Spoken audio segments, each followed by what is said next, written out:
eu queria que vocês levantassem e ficassem de pé e me ajudassem a dar as boas-vindas ao fundador do GV Top, Flávio Augusto!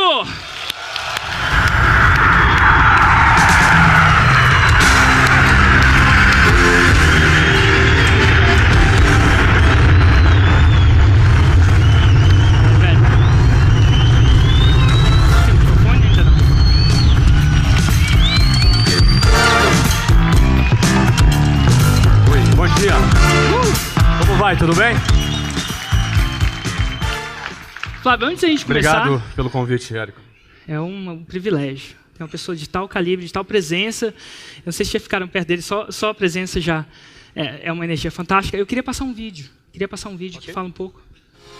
Nasceu numa família de classe média baixa, na periferia do Rio de Janeiro. E tem o típico perfil de uma pessoa inquieta.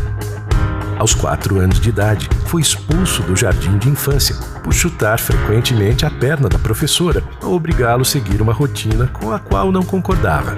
Aos 13, criou tumulto na escola porque decidiu não ter mais caderno para copiar matérias, porque não via sentido perder tempo e foco durante a explicação do professor, copiando algo que já estava nos livros recomendados pela própria escola.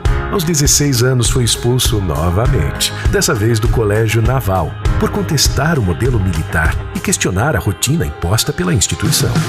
Aos 19, abandonou o curso de Ciência da Computação na Unicamp, antes mesmo de iniciar a primeira aula, por ter se apaixonado por Luciana, com quem se casou aos 20 anos de idade, quando ela tinha apenas 17, causando perplexidade em seus amigos e família por ter decidido se casar tão cedo.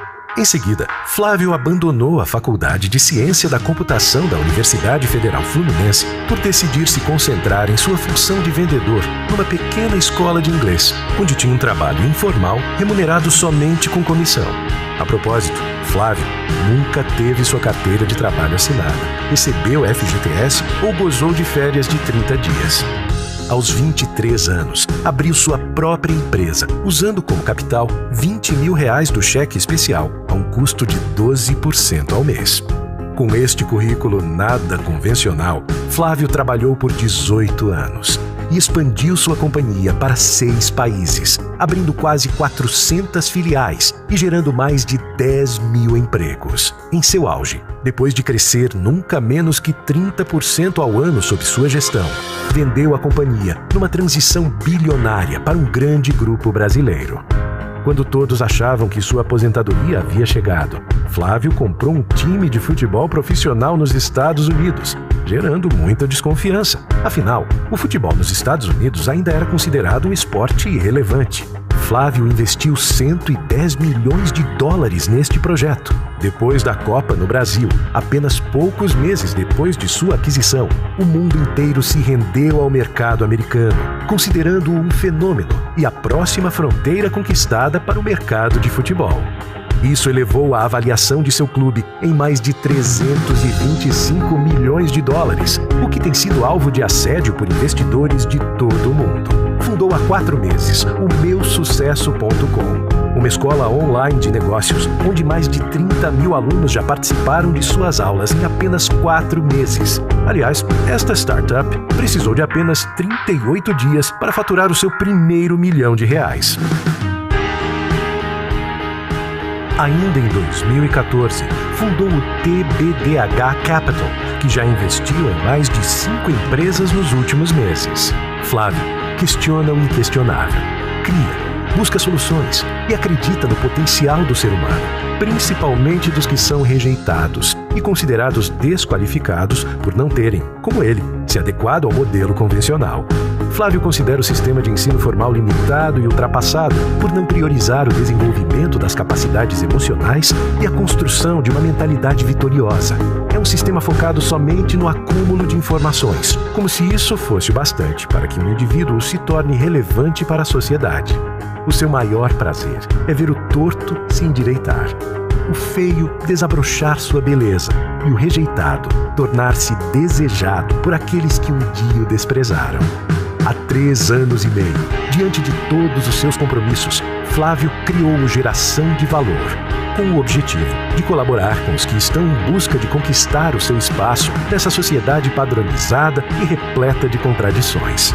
De lá para cá, investiu cerca de 1h30 todos os dias para criar pessoalmente o conteúdo e interagir com os GVs, totalizando mais de 1.900 horas de trabalho desde sua fundação.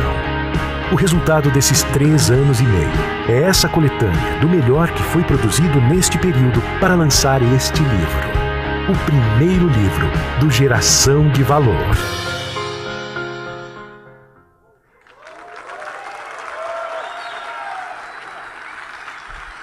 Obrigado pela apresentação.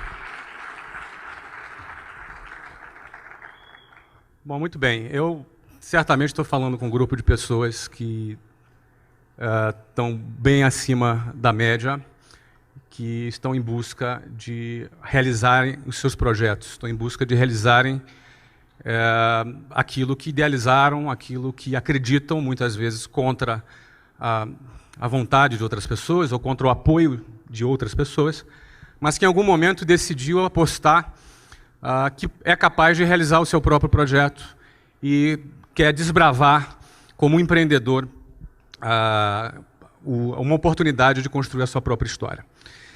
Como esse texto do vídeo retratou bem, nós vivemos numa sociedade padronizada.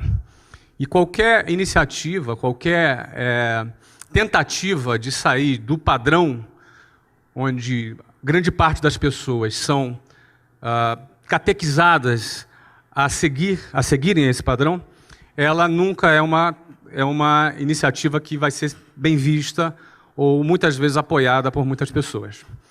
Justamente porque qualquer iniciativa que saia de um determinado padrão, ela é vista com certa estranheza, muitas vezes como muito boa para ser verdade, e por aí vai.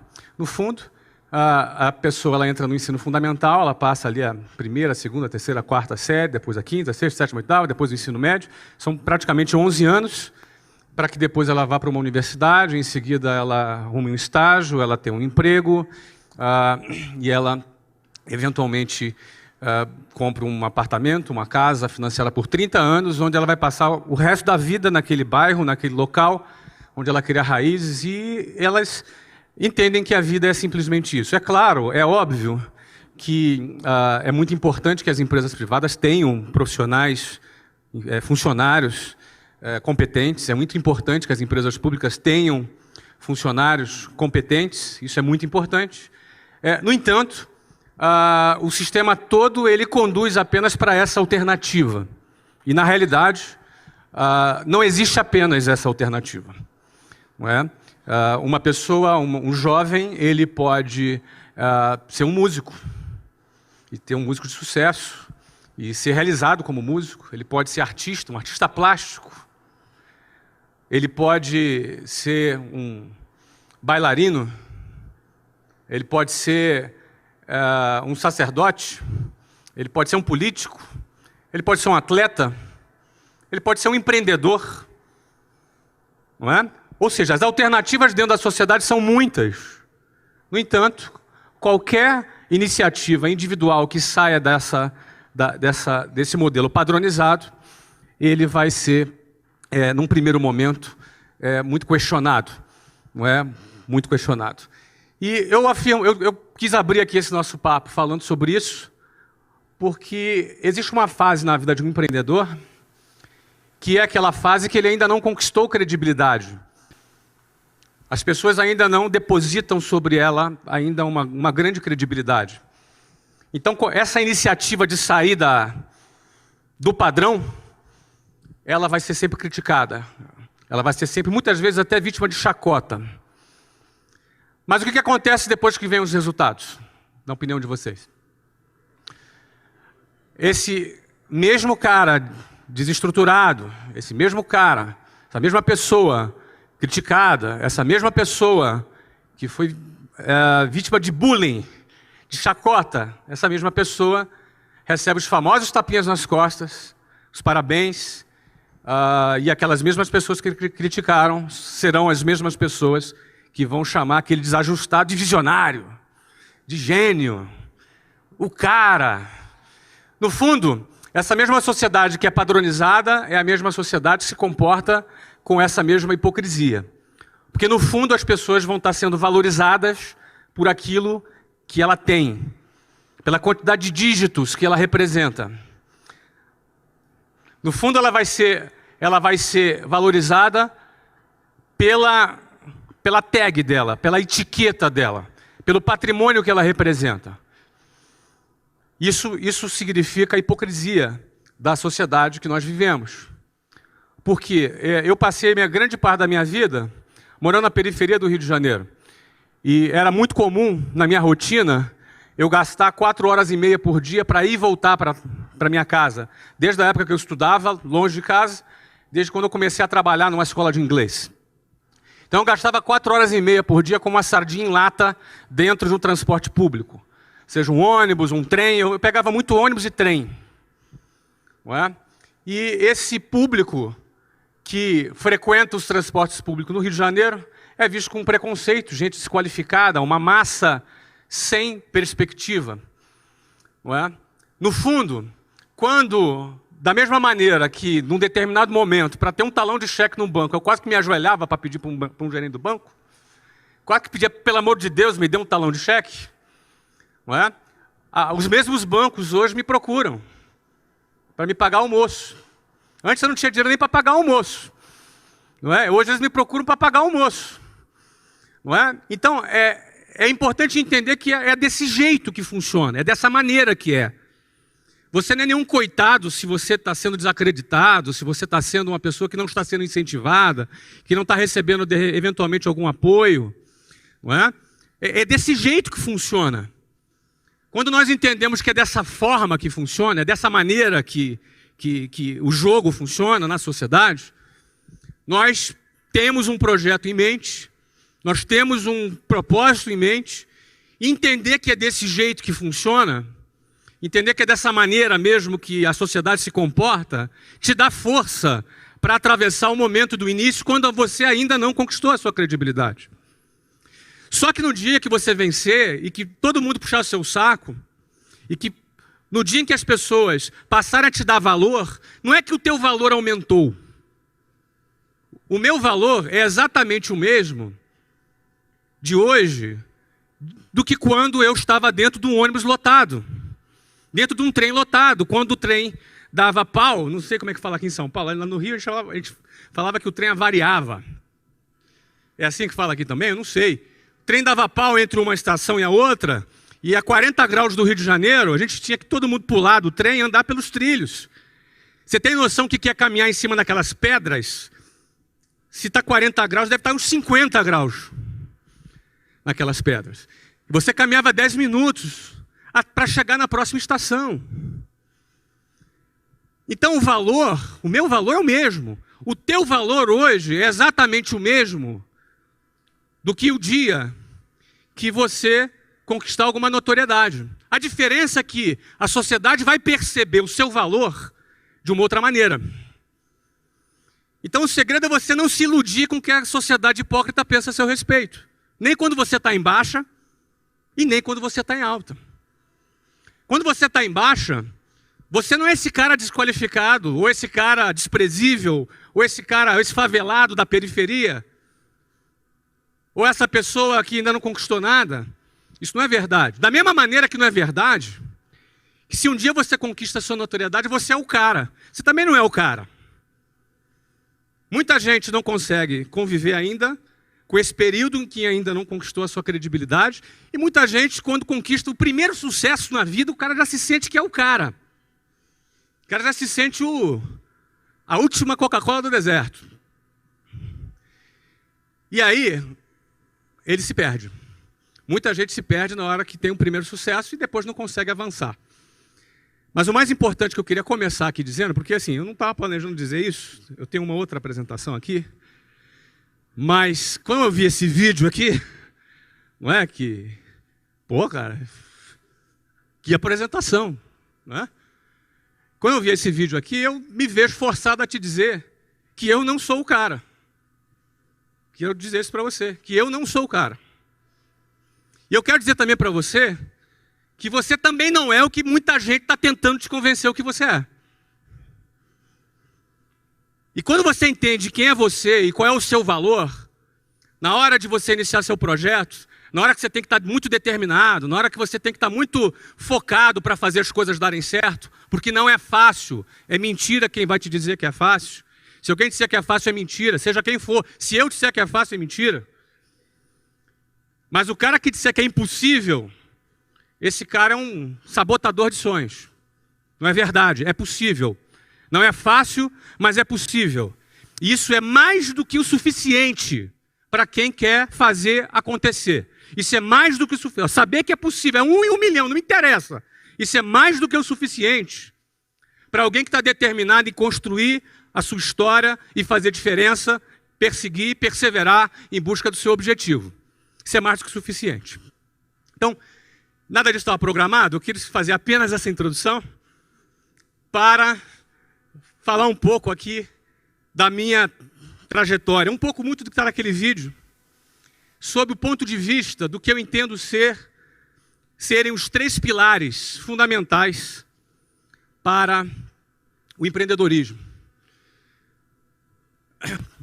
Esses 3 pilares fundamentais, que eu vou falar com vocês aqui, sobre o que é o básico do empreendedorismo, seja qual for a atividade que a pessoa relaciona, que ela vai trabalhar, não é? Se é uma atividade voltada para empreendedorismo, esses são os 3 pilares básicos. E eu vou passear um pouco por 3 negócios, não é? Eu sou fundador do TBDH Capital, significa to be, to do e to have, ser, fazer e ter. Tem um pouco de filosofia nessa nossa marca, porque a sociedade valoriza o ter, não é? A sociedade valoriza os bens materiais em primeiro lugar. No entanto, também não estava programado falar sobre isso, mas vamos lá. No entanto, em primeiro lugar eu venho ser, porque quem é faz. To be, to do, to have. Quem é faz e quem faz tem. Qualquer conquista material ela é simplesmente consequência daquilo que você é capaz de produzir, daquilo que você é capaz de realizar. E o que você é capaz de realizar está muito relacionado ao seu comportamento, a forma como você se comporta. Vencedores têm um comportamento parecido um com o outro. E o seu comportamento é resultado da tua maneira de pensar, seu padrão de pensamento, o seu modelo mental. Então, uma boa parte de educação voltada para o sucesso está relacionada em reestudar a maneira de você pensar, a maneira de você encarar a vida, os hábitos que a gente recebeu, porque nós nascemos nessa sociedade, às vezes numa família que tinha outros hábitos, não é? E, eventualmente, se você tomou uma decisão de realizar algo relevante, você vai ter que revisitar a tua maneira de pensar, revisitar os seus valores, revisitar os seus pontos de vista, o seu mindset. Quando você revisita a sua forma de pensar, você vai encontrar muita coisa que não presta. E tu vai encontrar muita coisa boa. E é importante encontrar, pô, isso aqui não está legal, isso aqui não é pensamento de vitorioso, isso aqui é pensamento de perdedor. Vocês concordam que existe pensamentos de vitória e pensamentos de derrota? Vocês concordam comigo? Então, você vai ter que revisitar os seus valores, você vai ter que revisitar os seus conceitos, e isso vai alterar o seu comportamento. Se você muda teu ponto de vista sobre determinado ponto, você também, por consequência, vai mudar o seu comportamento sobre esse assunto. Quando você muda o seu comportamento, você vai encarar as adversidades de uma outra maneira. E a sua chance de alcançar maiores resultados aumenta significativamente. Então, isso é o que está ali na nossa marca. To be, to do e to have. Em primeiro lugar, o ser. Quem trabalha para ter, pode até ter alguma coisa, mas vai ter pouco. Quem trabalha para ter, eventualmente vai conquistar alguma coisa, mas vai conquistar muito pouquinho. Agora, quem faz. E quem faz, por consequência, tem. E o valor dele não está naquilo que ele tem. É um pobre miserável, alguém que acha que o seu valor está ligado naquilo que tem. É um forte candidato, no final da sua vida ou no meio dela, a precisar tomar muitos antidepressivos para poder estar bem. É um forte candidato. É um coitado, o cara que acha que o seu valor está naquilo que ele tem. Geralmente o cara só que persegue a grana ganha pouco. O cara que persegue uma causa, ele ganha mais. Sabe por quê? Porque na hora do aperto, na hora que o bicho pega, na hora da adversidade, na hora da dificuldade, e ela vem. A hora da dificuldade, ela acontece. A caminhada do empreendedor não é uma caminhada de um funcionário público que tem o seu salário todo dia lá no 5º dia útil. Na hora da dificuldade, o cara só vai além se ele tiver uma causa pela qual ele acredita e ele luta. Pela grana, você ganha teu primeiro milhão, você não tem mais motivo para sair de casa. Eu fiz meu primeiro milhão com 23 anos de idade. Foi no primeiro ano que eu abri a minha primeira empresa. Com 24 anos de idade, talvez eu já não precisasse trabalhar na minha vida. E certamente você deve fazer a ideia que eu não estou aqui para vender livro, né? Eu vou vender um monte de livro. Não sei se vocês já avisaram para vocês aqui, né? Vou vender um monte de livro, né? Alguns de vocês vão comprar. Se não, quase todos. E é muito interessante que eu gosto de vender livro quando você doa 100% dos seus direitos para o Instituto de Geração de Valor. Aí você vende livro com mais pegada, né? A pegada para você vender quando você tem uma causa é outra. A pegada para tu vender quando você está envolvido num propósito é outra. Você não precisa de subterfúgio, você entendeu? Você vende e, cara, aí tá todo mundo batendo palma ainda, porque você vende, ó, bate palma aí, vai lá. Viu? Essa é a diferença quando o teu olho está na grana e quando o teu olho está numa causa. Essa é a diferença. Pouca gente entende isso. Por isso que o Brasil só tem 124 bilionários. Pouca gente entende isso. Bom, eu quero falar sobre visão, coragem e competência. Não tem imagem mais clichê do que a da águia. Não tem. Mas eu escolhi ela porque também não tem uma outra que vai representar essas 3 coisas que eu quero falar. Visão, coragem e competência, na minha avaliação, são os 3 pilares do empreendedorismo. Para você vencer como empreendedor, você não vai precisar só de visão, coragem e competência, não. Você vai precisar de, talvez, dependendo da sua área, dependendo do seu setor, você vai precisar de outras coisas também. Tem água aqui. Você vai precisar de outras coisas também. Agora, visão, coragem e competência. Se você não tiver uma dessas 3 coisas, não é possível você ser bem-sucedido como empreendedor. Dependendo da área, vai ter um fator técnico muito grande, fator político, talvez, dependendo do setor. Mas, certamente, visão, coragem e competência são o que eu chamo dos 3 elementos básicos do empreendedorismo. O que é a visão? Visão é sonhar acordado. Tá? Visão é uma imagem que o seu cérebro cria, que você projeta, onde você está enxergando, você passa a identificar uma oportunidade, você passa a identificar alguma coisa que ninguém percebeu ainda, mas que você enxerga que daqui a pouco vão perceber. E que quando perceberem, não só você percebeu primeiro, quanto você já está na frente. Isso é visão. Visão é enxergar a tendência antes que ela se concretize. É muito comum aquela frase: eu não sou nem otimista e nem pessimista. Eu sou realista. Falei igual carioca agora, né? É muito comum essa frase. Quem já ouviu essa frase aí? Pois é. Os realistas são muito importantes. Não é? São muito importantes para a sociedade. Porque são eles que compram os nossos produtos. Os otimistas, às vezes eles são meio estrambelhados, assim. Sabe? Às vezes eles saem muito à frente. Não é ruim ser otimista, não, mas só ser otimista não é suficiente. Bom, o pessimista eu não vou nem comentar. Mas o melhor de tudo é ser visionário. Visionário é quando você se posiciona e você vai questionar. O cara que enxerga é o cara que questiona.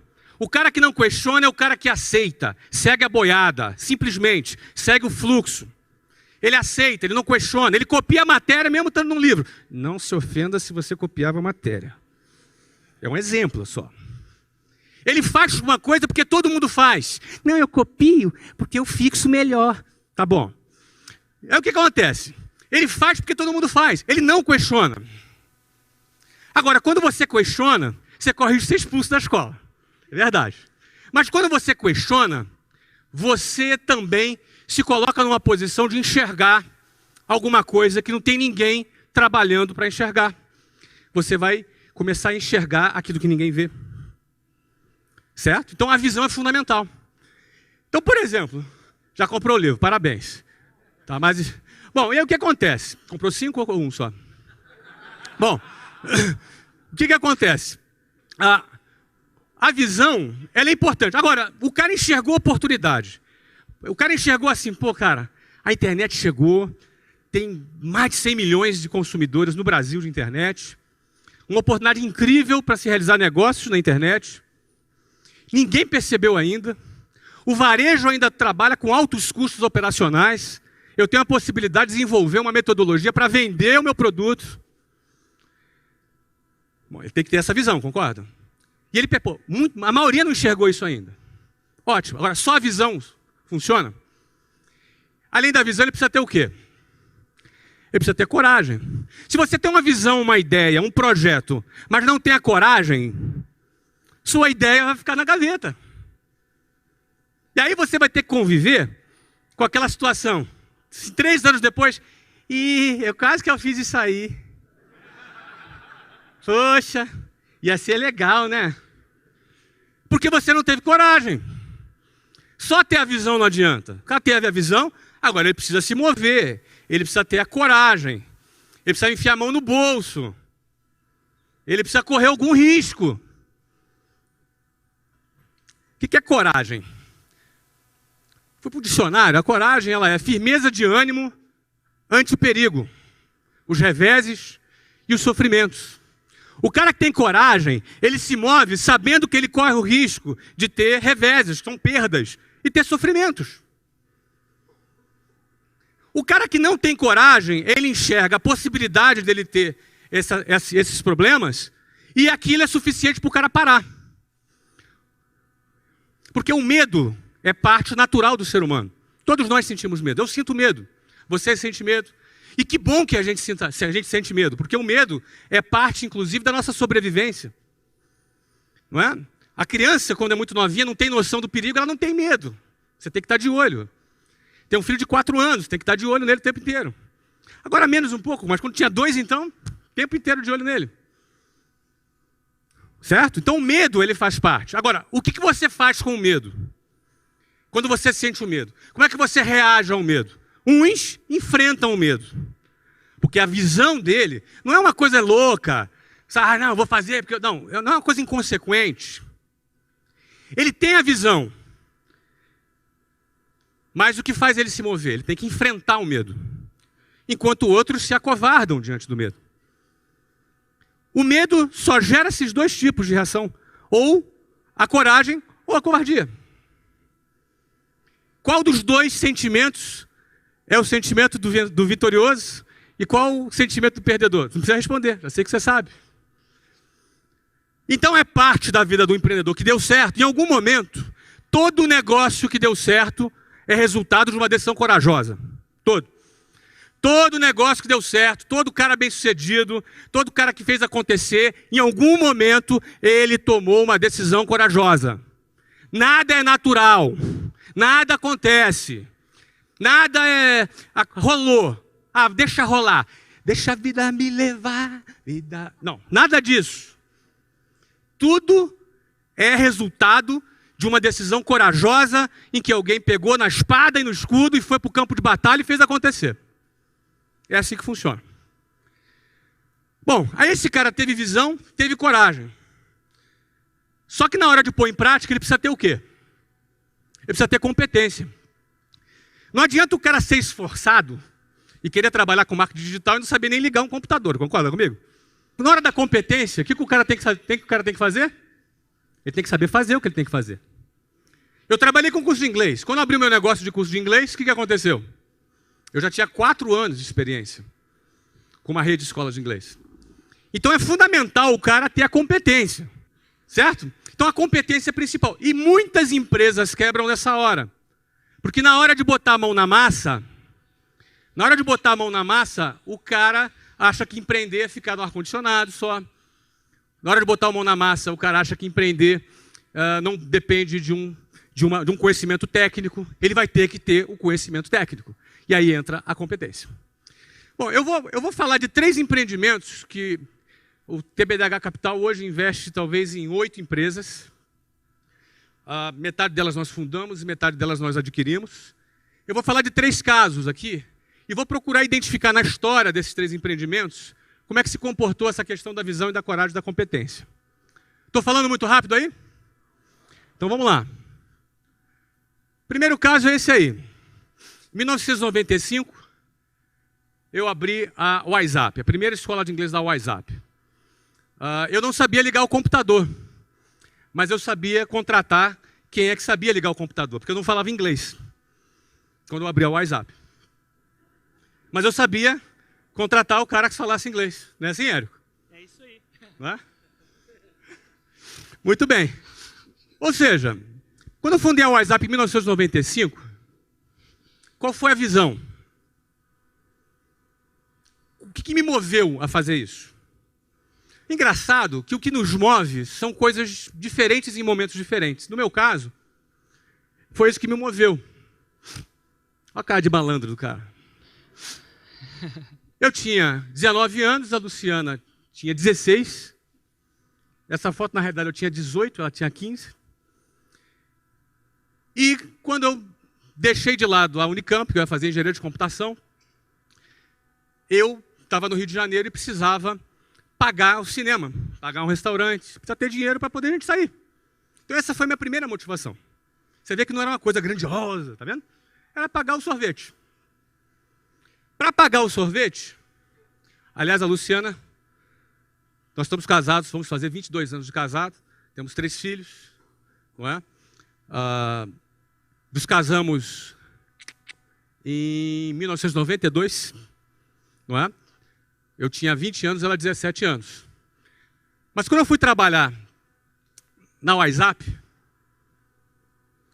o emprego que eu tive lá era um emprego de vendedor, sem carteira assinada, sem nada. O que eu vendia, eu ganhava comissão. O que eu não vendia, eu não ganhava nada. E esse aqui era meu escritório. Ó. Nós trabalhávamos em telefone público. Então eu chegava às 8 horas da manhã, tinha uma reunião, que a gente tinha que prestar conta das vendas do dia anterior. E a gente saía para o orelhão, para o telefone público. Vocês ficaram de castigo, né? A gente saía para o telefone público, porque no telefone público era de lá que a gente fazia contato com os nossos clientes. Naquela ocasião, o telefone custava, acho que, $3.000 um telefone. Cada linha. Você denunciou a tua idade agora, hein, meu amigo? Tá, você é da minha época, né? Tá certo. Os mais jovens não sabem o que é isso. Mas naquela época, como o nosso amigo veterano aqui falou, é a época que a gente usava ficha telefônica. Quem usou ficha telefônica? Mas ninguém vai levantar. Ah, levantou! Tá bom. Ficha telefônica. Então eu tinha uma técnica. A minha técnica era a seguinte, olha, eu chegava no orelhão, eu pegava a minha munição de ficha telefônica, eu fazia umas 10 pilhas em cima do telefone público, quando apareceu uma pessoa na fila atrás, ela olhava aquela quantidade de fila e ia procurar outra. Então eu ficava tranquilo no meu escritório. Só que eu não era bobo, né? O meu escritório era no Santos Dumont, no Rio de Janeiro. Então era bacana que eu falava com o cliente, aí dava assim, ping-dong, voo para São Paulo. Ou seja, ficava um negócio chique pra caramba, entendeu? Ah, desculpa, chamou o voo aqui. Tal. Um negócio super chique que ficava, não é? Mas essa era a minha realidade. Eu fui muito criticado, porque um cara inteligente ia para a Unicamp. E aí o cara, pô, mas agora virou vendedor. Vendedor de cursinho de inglês. Coitado. Coitadinho. Era tão inteligente, né? Tinha um futuro tão bom, não é? Pois é. Nessa empresa que eu trabalhei por 4 anos. Foi a empresa que eu aprendi muita coisa. Onde eu tenho muita gratidão, aprendi muita coisa, conheci pessoas fantásticas e conheci um processo de venda. Existia um processo de venda que nós tínhamos e que eu me especializei nesse processo de venda. Eu fui um campeão nesse processo de venda. E até um certo ponto que eu identifiquei que essa empresa não tinha um produto legal e que não tinha futuro. E eu já comandava cerca de 70 pessoas na minha equipe. E comecei a me sentir mal, porque sabia que aquela empresa já não tinha um futuro eu estava ali com pessoas que confiavam na minha liderança e que eu já não estava 100% confiando no futuro da empresa, embora eu ganhasse bem. Eu ganhava bem. Para 22 anos de idade, eu ganhava uns $7.000 por mês. Isso, para a minha realidade, era muita coisa. Isso em 1994. Isso era muito dinheiro naquela época. E na minha realidade, aquilo ali era... Eu já vivia de uma situação muito privilegiada. Só que recém-casado, com prestação do apartamento, do sofá, da geladeira, não é? Tinha uma série de compromissos. Então, o que eu tinha que fazer? Ficava na empresa ou saía da empresa? Na ocasião, eu saí da empresa. Saí da empresa porque eu me senti nesse conflito ético e optei por ter paz na minha consciência, cumplicidade com a minha equipe, e entrei no projeto da WhatsApp. E o projeto da WhatsApp é isso aqui. Isso aqui é o número de escolas da WhatsApp dos 18 anos. A partir aqui desse mês, a gente começou a fazer franquia. Obviamente, eu tive que estudar bastante, me desenvolver, aprender sobre aquele novo setor. Aqui, nesse 2005, aqui eu aprendi a falar inglês. Ó. Fui morar na Austrália. Não é? Fui morar na Austrália. E eu falei, vamos resolver esse problema. E resolvemos. Não é? Na realidade, o nosso objetivo qual era? Meu objetivo, quando eu fui morar na Austrália, em 2005, era começar um trabalho, era virar um empreendedor digital. Em 2005. Porque a partir de 2005 eu passei a trabalhar de longe, na internet.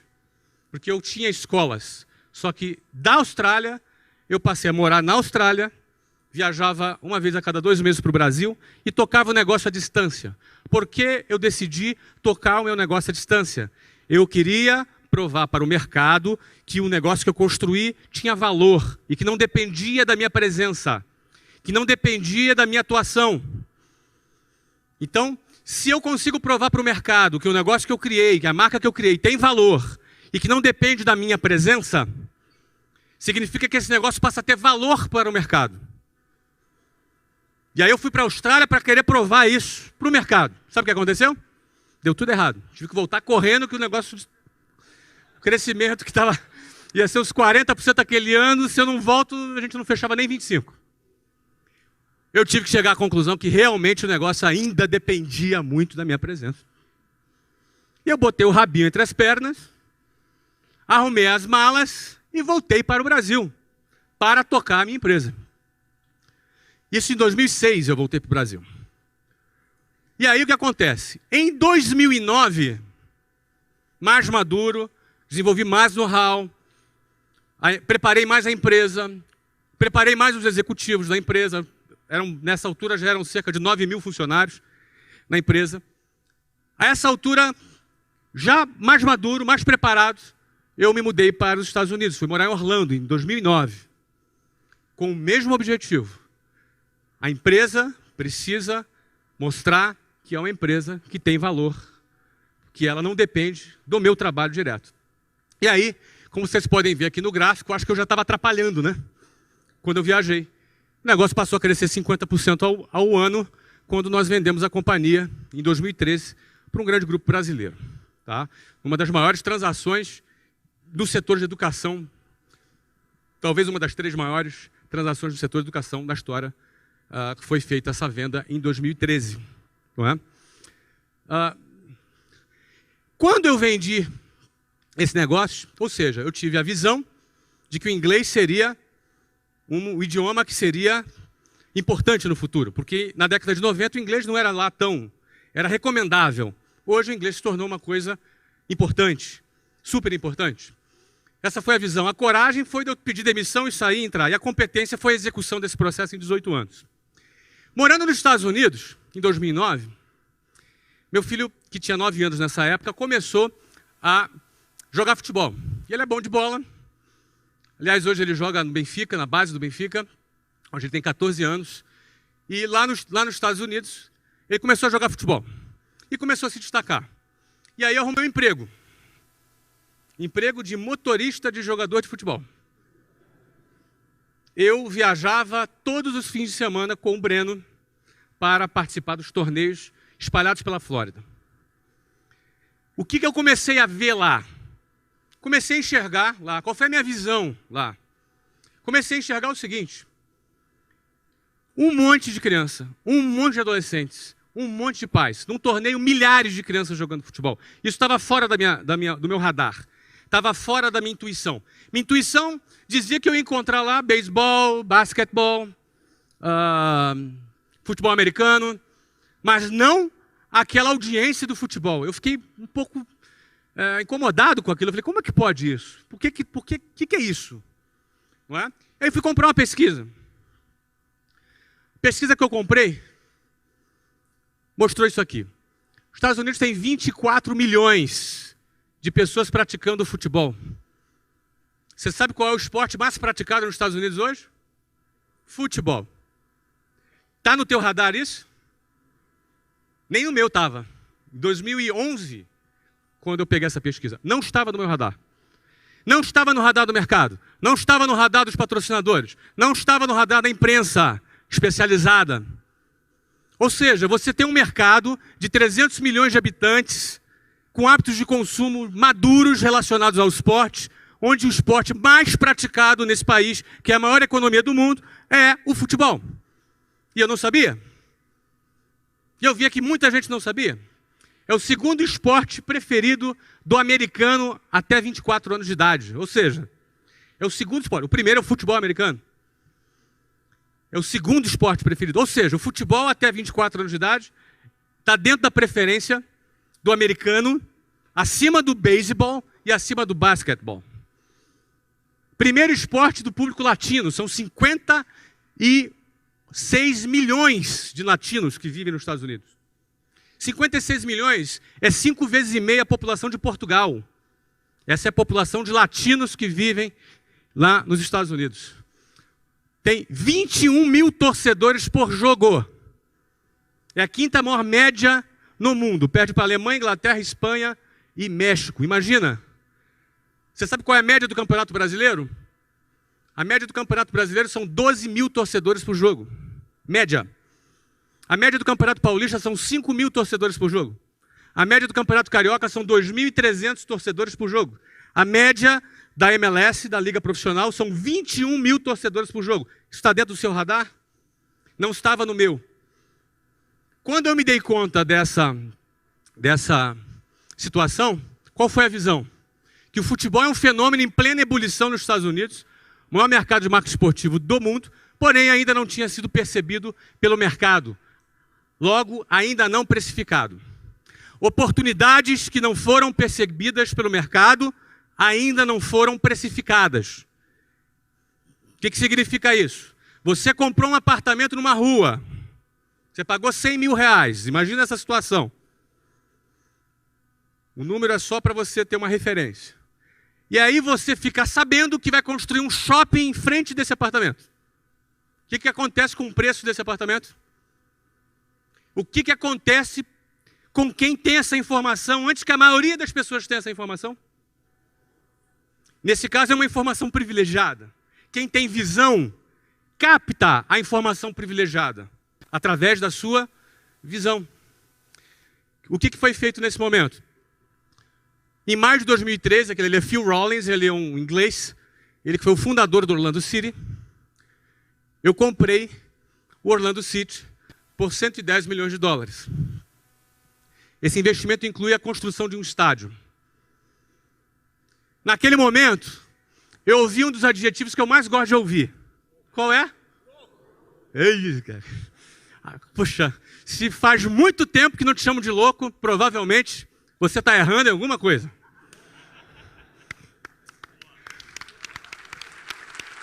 Obrigado. E aí assim, beleza. Pô, legal, tive a visão. Pô, bacana, o cara tem a visão. Pô, vai crescer. Pô, legal. Tá, mas e aí? Botar a mão no bolso, pegar 110 pau e meter ali, e aí? Tem que ter o quê? Coragem. Essa era a segunda parte.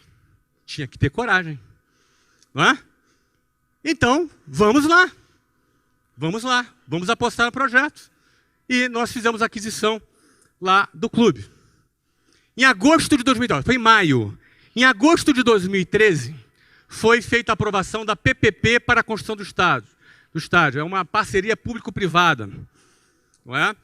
A minha compra do Orlando City estava condicionada à aprovação da construção do estádio, no qual eu investiria um dinheiro importante, mas a indústria do turismo dos Estados Unidos teria que financiar outra parte do estádio, porque nós vamos levar turismo para Orlando, turismo para os parques, para os hotéis, ou seja, começou a maratona de convencimento com os diretores dos parques, dos hotéis, de toda a indústria de turismo relacionada, que tem um órgão que eu não me lembro o nome, que ele teria que recomendar a construção do estádio para o prefeito da cidade e o prefeito do condado, que iria numa votação popular, iria aprovar ou não se a cidade ia fazer esse investimento. Ou seja, eu ia bancar mais de metade do preço do estádio. A indústria do turismo, que seria beneficiada pelo projeto, além da geração de empregos, ia bancar a outra metade do estádio com dinheiro. Sabe aquele dinheiro que você paga no hotel, aquele FII, quando você paga na diária? É esse dinheiro. Não é dinheiro de imposto, de contribuinte, é dinheiro do turista, que é destinado à construção de arenas. Não é? E em agosto de 2013, houve a aprovação da construção do nosso estádio. Um estádio de orçamento de 110 milhões de dólares, curiosamente o mesmo valor, não é? Ou seja, o investimento total do Orlando City é de 220 milhões de dólares, entre estádio e clube. Não é? O meu investimento na compra do clube e na parcela de investimento do estádio foi desses 110. Houve aprovação, ou seja, check. Significa dizer que a primeira condição para que valesse o contrato, que você assina um MOU, não sei se vocês estão familiarizados, é uma carta de intenção. Não é? Eu assinei a compra, condicionada à aprovação do estádio e a nossa entrada na MLS. Ok? Em novembro de 2013, essa foto, eu com cara de maluco, é ótimo. Mas essa foto retrata um pouco o que significou aquele momento. Não é? Aqui é o governador da Flórida, prefeito de Orlando, politicaiada toda ali para aparecer na foto, eles gostam de foto. Não é? Ali o commissioner da MLS, que é tipo... A MLS é a principal liga americana, e ali Phil Rollins, o fundador.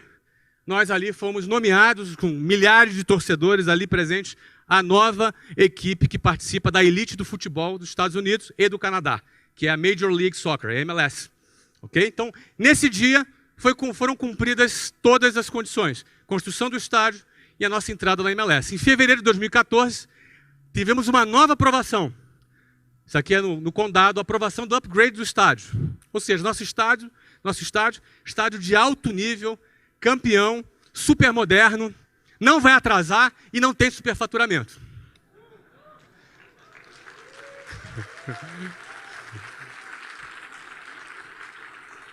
Em julho de 2014, duas coisas aconteceram.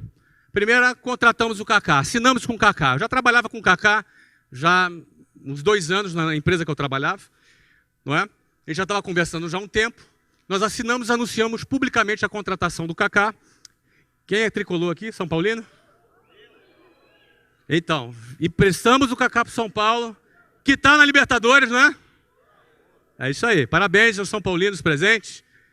Kaká está cumprindo, acho que agora o último jogo dele é domingo, né? É isso aí. Bom, julho agora, então em julho na Copa, anunciamos o Kaká. E no anúncio do Kaká, olha aí, pasmem, quase 12 mil americanos na rua gritando Kaká. Está dentro do seu radar isso?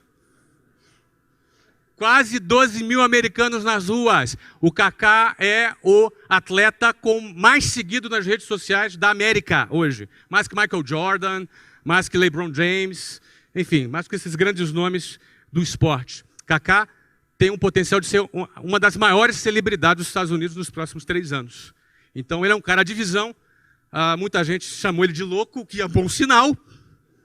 O que é bom sinal. Muito bem. Em setembro de 2014, o que acontece? Nosso contrato de direito de transmissão, se vocês entenderem, futebol é direito de transmissão. A principal receita de clube de futebol é direito de transmissão de TV. Tá? Há 4 anos atrás, a MLS pagava para a MLS passar os seus jogos. Há 4 anos atrás, foi fechado um contrato de 68 milhões de dólares. Pouco. Porém, melhor do que pagar, não é? Esse contrato vence agora, em 31 de dezembro de 2014. Já foi renovado. O próximo contrato, cuja vigência começa agora em 2015, já foi assinado no valor de 1,1 bilhão de dólares. Isso depois do que a gente já tinha entrado, né? Entramos na hora certa ou não? Hoje o valor do clube foi avaliado por um private equity americano, é de 325 milhões de dólares, sem a gente ter chutado a bola ainda, porque a gente estreia em março de 2015. Tá?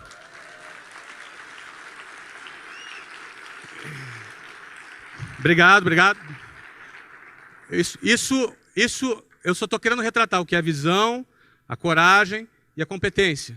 Qualquer negócio, você fala, eu quero vender ovo de Páscoa pela internet. Você vai ter que ter visão, coragem e competência. Em algum momento, se você quiser acontecer na sua carreira, fazer a sua história acontecer, você não vai ter como escapar de ter visão, coragem e competência. Para finalizar aqui, isso é uma startup que foi inaugurada há quase 5 meses. Tem algum aluno do meu sucesso aqui, só para eu saber? Tem, olha aí. Pois é, já passaram mais de 30 mil alunos já nessa startup, em 5 meses que ela foi fundada. Como é que é isso? Não é? Vamos lá. Geração de Valor é um projeto social que já há 3 anos eu me dedico. Eu já gastei 1.900 horas nesse projeto, produzindo conteúdo, escrevendo, produzindo vídeos. Não é? É um projeto que eu respeito muito.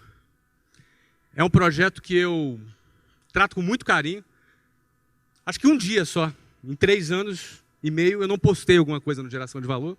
Tomei um monte de bronca. Não é? Os caras me dão bronca, você ganha um monte de chefe. Tem 2.330 e poucos mil chefes lá. Não é? Então, é um projeto que tem um alcance médio de 10 milhões de pessoas por semana. Eu falo com 10 milhões de pessoas por semana. 10 milhões de pessoas por semana leem o que eu escrevo, o que eu gravo, o que eu falo. Não é? Então, realmente é um projeto que atinge um tamanho que para mim é inimaginável. Eu não imaginava, é um negócio gigante. Isso é só mais uma evidência do potencial da internet. Uma evidência da força da internet, das redes sociais e a quantidade de oportunidades que estão aí voando. No caso, isso aqui é um projeto social. E assim eu o mantenho. Não é? Por isso que eu escrevi o livro do GV, eu doei 100%, porque eu não quero ganhar dinheiro disso aqui. Isso aqui é uma coisa que eu não vou ganhar dinheiro. Por mais que eu seja tentado. Né? Não vou ganhar dinheiro nisso, não quero. Agora, é óbvio, o resultado do sucesso de Geração de Valor, de certa forma, validou uma série de coisas a meu respeito. E de uma maneira, mesmo que eu não estivesse esperando, eu não sei, esse período foi um dos períodos que eu mais ganhei dinheiro. Por isso que eu falo. Não é? Geralmente o cara que trabalha para ganhar dinheiro, geralmente se ganhar, vai ganhar pouco. E se o cara trabalha por uma causa, ele vai chegar mais longe. Trabalhar por uma causa, trabalhando por uma causa, você vai chegar mais longe. Tá? Então, Geração de Valor é uma causa que eu abracei. Tendo contato com essa turma aí, e eu vi aqui que vários aqui são seguidores da página, tendo contato com essa turma, eu comecei a detectar algumas questões que entrou a minha visão. Não é? Primeiro, as pessoas ficavam motivadas com o que eu falava, mas muitas não sabiam o que fazer. Então, talvez 1 ou 2% das pessoas conseguiam pegar o limão que eu distribuía e fazer uma limonada com aquele limão.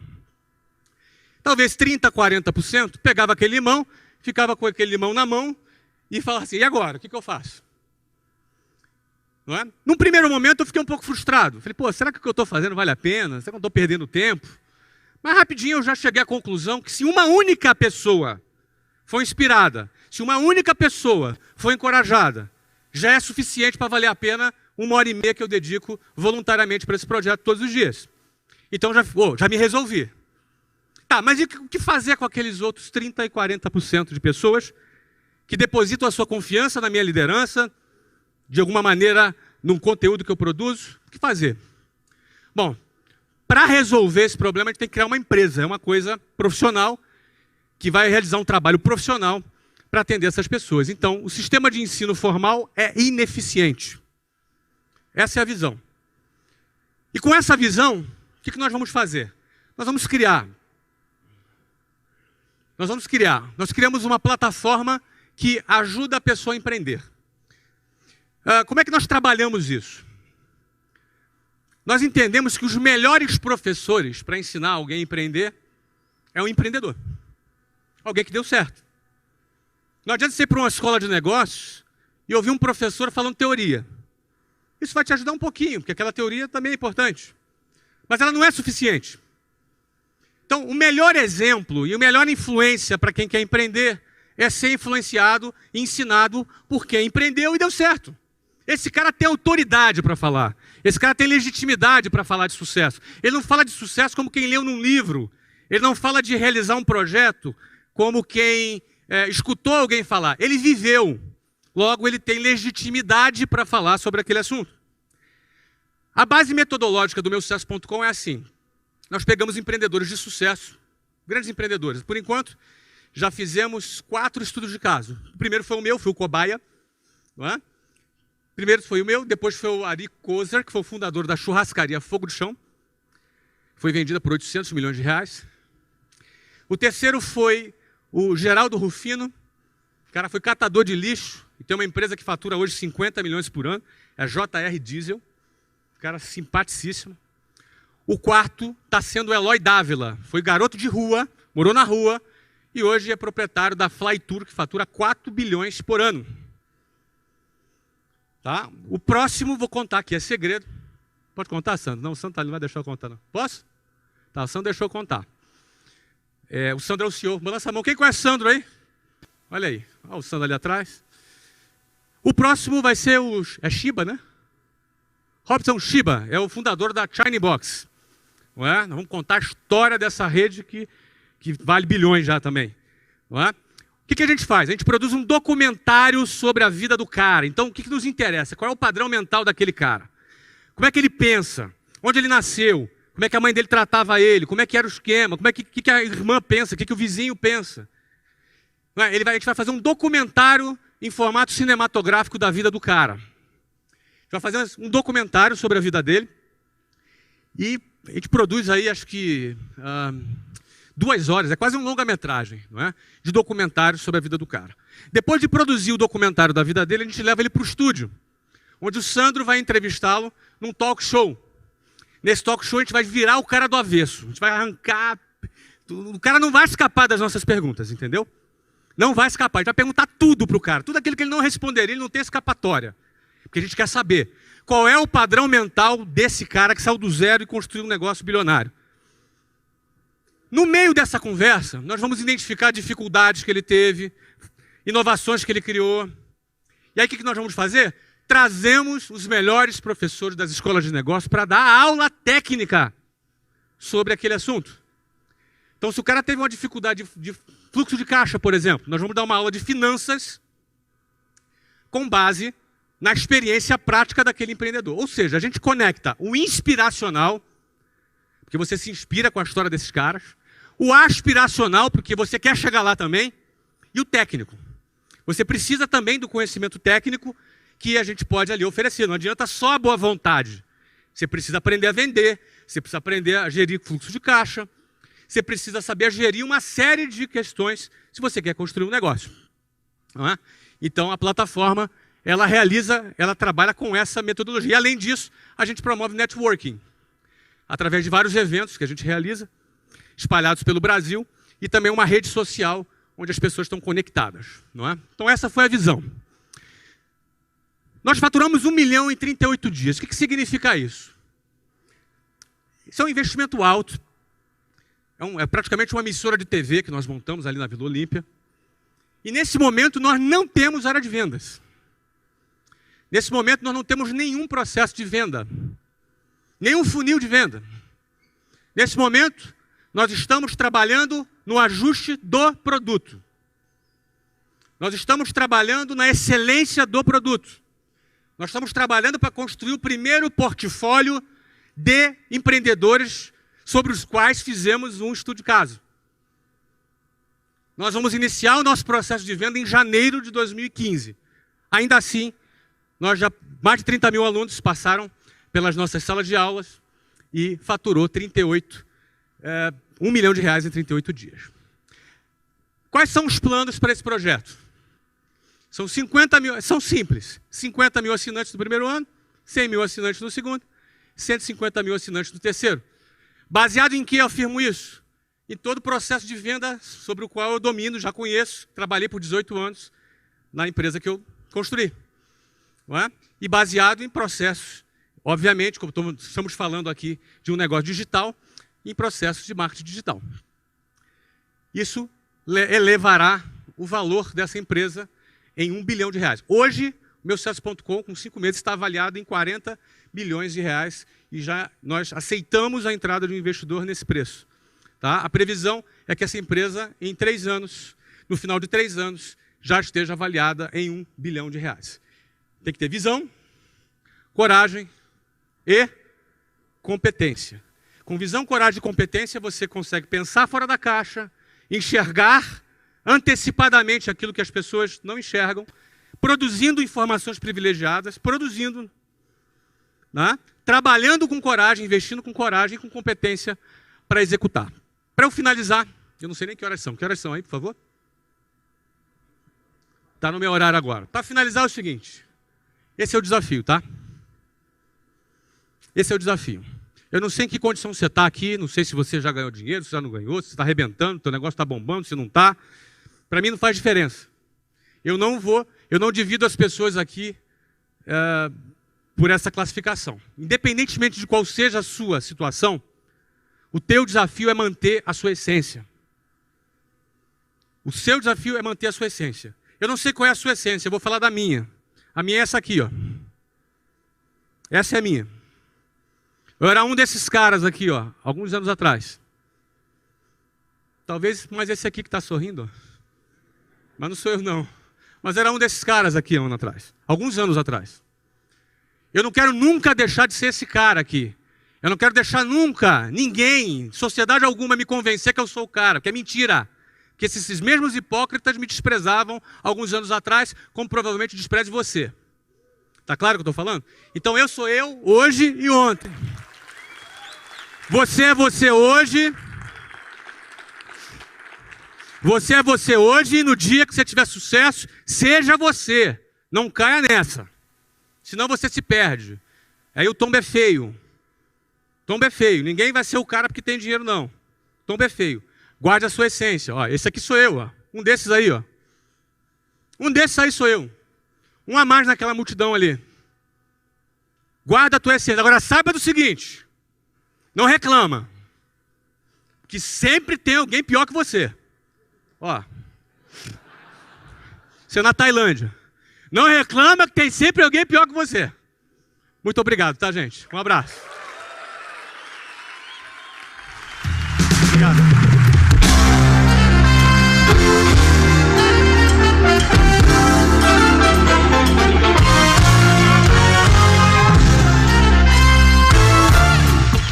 Muito obrigado pelo carinho, gente.